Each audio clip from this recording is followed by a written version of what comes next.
an advantage. Timbe osekore ka wang' koro iketo mana e tuke mag rugby lig maduong' pacho kaka tielo mogik ibiro bagi alap ma Nakuru Athletic Club kochakore odiechieng' ma kiny. Tok kawo okombe mar Prinsloo Sevens, tim mar Kenya Queens biro wuok oko mar kawo okombeno.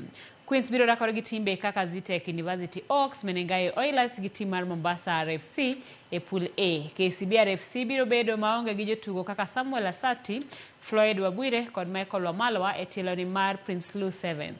KCB RFC nitiere pool B kamoting'o Nondis, Mwamba gi Jobag, Tuke gi Nakuru RFC.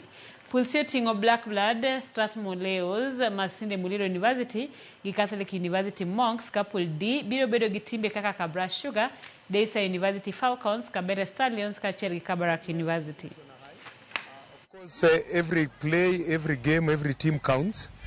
They are worth opponent. So our first game will be a tough one against the Oilers. Then we play against Mombasa. Then we finish the day against Zitek. So then the following day we wait to play our quarterfinals, semis, and finals.